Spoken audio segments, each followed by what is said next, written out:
Hello అండి. అందరికీ నమస్తే. Welcome back to our channel. అందరూ ఎలా ఉన్నారు? బాగున్నారా? ఈరోజు మన వీడియోలో చాలా సింపుల్‌గా, టేస్టీగా, కొంచెం డిఫరెంట్‌గా క్యాప్సికమ్ కర్రీ ఎలా తయారు చేసుకోవాలో చూద్దాము.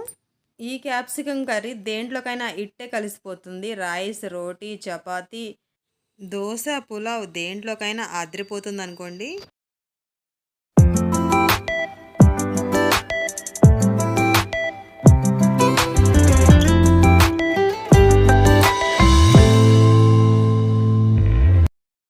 ముందుగా ఈ క్యాప్సికమ్ కర్రీ కోసం 4 పెద్దవి క్యాప్సికమ్ లోపల గింజలు లేకుండా తీసేసి కట్ చేశాను. ఈ సైజులో ఈ విధంగా కట్ చేసుకోవాలి. నిలువుగా చీలికల్లాగా కట్ చేశాను. లేదంటే డైరెక్ట్ క్యాప్సికమ్ లాగా కూడా వేసుకోవచ్చు.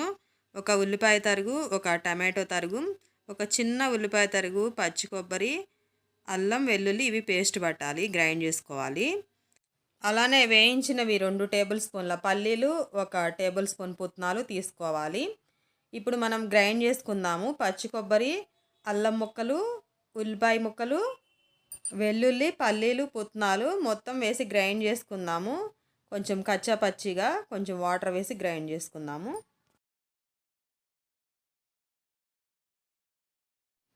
చూడండి, ఈ విధంగా గ్రైండ్ చేసుకుంటే సరిపోతుంది. కొంచెం కచ్చపచ్చిగా గ్రైండ్ చేశాను. మరి ఇప్పుడు ప్రాసెస్లోకి వెళ్ళిపోదాము. స్టవ్ వెలిగించి గిన్నె పెట్టి 3 టేబుల్ స్పూన్ల ఆయిల్ వేస్తున్నాను. ఆయిల్ వేడయ్యాక 1/2 టేబుల్ స్పూన్ జీలకర్ర, చిటికెడు పసుపు వేసి ఫ్రై చేసుకోవాలి.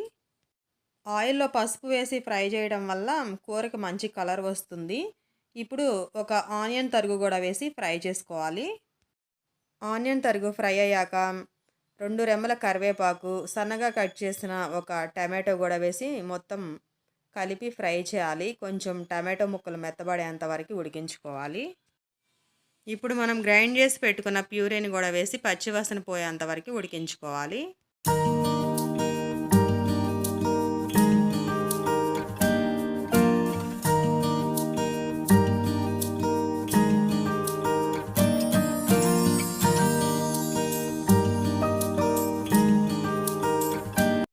మనం వేసుకున్న మసాలాలన్నీ ఫ్రై చేశాక సన్నగా కట్ చేసి పెట్టుకున్న క్యాప్సికమ్ ముక్కలను కూడా వేసి మగ్గించుకోవాలి.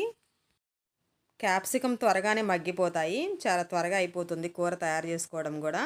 1 టేబుల్ స్పూన్ సాల్ట్ కూడా వేసి మొత్తం కలిపి మూత పెట్టి క్యాప్సికమ్ ముక్కలు మెత్తబడేంత వరకు ఉడికించుకోవాలి.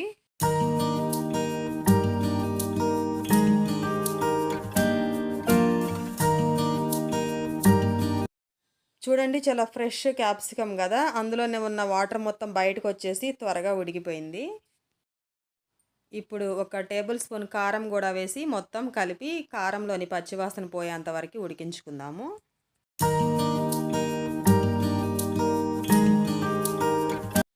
చూడండి, మంచి కలర్లోకి వచ్చింది, బబుల్స్ కూడా వస్తూ ఉన్నాయి. అంటే కూర ఆల్మోస్ట్ రెడీ అయిపోయినట్లే. ఇంకొక చిటికెడు గరం మసాలా కూడా వేసి మొత్తం కలిపి మన గ్రేవీకి ఎంత కావాలో అంత వాటర్ వేసుకుందాము. గిద్ద గ్లాసు అంత వాటర్ వేస్తున్నాను. మనం వేసిన వాటర్ కూడా ఇనిగిపోయి ఇంకొంచెం గ్రేవీకి దగ్గరికి వచ్చేసేలాగా ఉడికించుకుంటే గుమగుమలాడే ఎమ్మి ఎమ్మి క్యాప్సికమ్ కూర తయారవుతుంది. ఇది ఇంకా మాటల్లో చెప్పలేం, అంత రుచిగా ఉంటుంది అనుకోండి.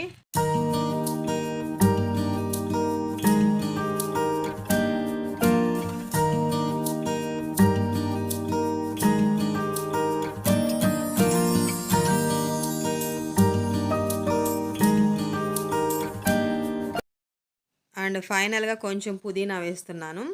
ఆ ప్లేస్లో మీరు కొత్తిమీర కావాలంటే అది కూడా వేసుకోండి. ఏది వేసినా టేస్ట్ అయితే అమోఘం, అంత రుచిగా ఉంటుంది. ఇంకా మాటలు లేవు, వడ్డించుకుని తింటమే. నేనైతే మింట్ రైస్లో చేశాను, చాలా అంటే చాలా అదిరిపోయింది. ఆ రెండిటి కాంబినేషన్ ఇంకా చెప్పలేము, అల్టిమేట్. మీరు కూడా ఇది ట్రై చేసి మీ అమూల్యమైన ఫీడ్బ్యాక్ని నాకు కామెంట్ రూపంలో తెలియజేయండి. క్యాప్సికమ్ కర్రీ ఎలా తయారు చేసినా సరే టేస్ట్ మాత్రం అమోఘం. మింట్ రైస్ అనే కాదు, నార్మల్ రైస్ అయినా, రోటీ అయినా, చపాతీ అయినా, దోశ అయినా దేంట్లోకైనా పర్ఫెక్ట్గా సూట్ అవుతుంది. ఇదండి ఈ video. Please like, share and subscribe. Thank you for watching.